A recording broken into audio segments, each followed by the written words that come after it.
नमस्कार, मी डॉक्टर अविनाश भोसले आपल्या यूट्यूब चॅनलमध्ये आपले स्वागत करीत आहे। सुरुवात करूया एका छोट्या प्रसंगाबद्दल। अगदी मागच्याच आठवड्यातली गोष्ट आहे।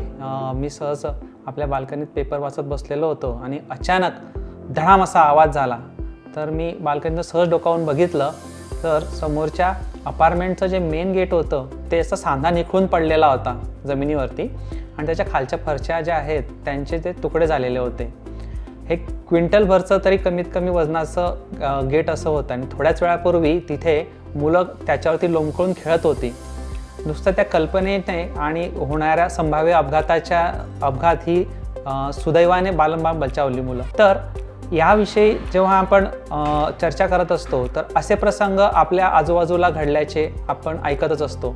तसंच अतिदक्षता विभागामध्ये गेली 10 वर्ष काम करत असताना येणाऱ्या वेगवेगळ्या अनुभवातनं काही गोष्टी मला प्रकर्षाने जाणवल्या, ज्या मुलांच्या सुरक्षिततेसाठी, त्यांच्यात होणाऱ्या अपघात व दुखापती टाळण्यासाठी महत्त्वाच्या असतात, त्याच तुमच्याशी शेअर करण्यासाठी मी आज तुमच्याशी बोलत आहे।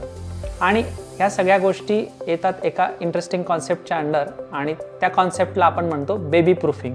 बेबी प्रूफिंग म्हणजे काय, तर मुलांचं जे फिजिकल इन्व्हायरमेंट आहे, म्हणजे त्यांच्या अवतीभोवतीचं वातावरण आहे, ते कसं सुरक्षित करता येईल जेणेकरून त्यांना इजा किंवा दुखापती होणार नाही। तर आपण सुरुवात करूया आपल्या घरापासून। तर घरामध्ये जेव्हा आपण बघत असतो तर घरातल्या सगळ्यात प्रथम बाल्कनीज ज्या असतात, त्या बाल्कनीजच्या ज्या ग्रिल्स असतात ह्या मुलांनी सहज चढता योग्य नसाव्या, त्याच्यावरून मुलांनी सहज खाली डोकावता येणं शक्य होऊ नये असं असायला हवं।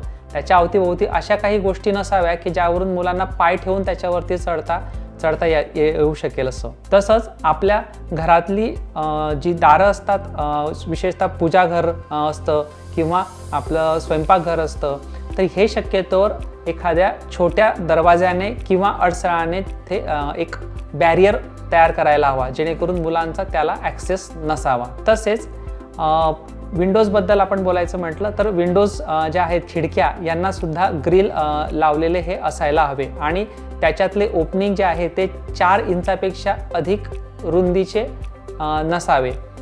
फर्निचर घरातलं जे आहे ते आपलं स्टेबल आणि स्टर्डी असावं, त्याला कुठल्याही प्रकारचा आधार खालून काही सपोर्ट लावलेले अशा पद्धतीचं नसावं। काचेचं फर्निचर जितकं टाळता आलं तितक्या गोष्टी टाळाव्या। टीव्ही वगैरे सारख्या गोष्टी ज्या आहेत त्या भिंतीवरती फिक्स केलेल्या कधीही चांगल्या असतात। त्याचे जे कॉर्नर्स असतात ते सुद्धा जे असतात शार्प असतात, तर त्यांना कॉर्नर प्रोटेक्टर जे आहेत ते सहज ऑनलाईनवर पण सुद्धा मिळतात, ते आपण लावू शकतो।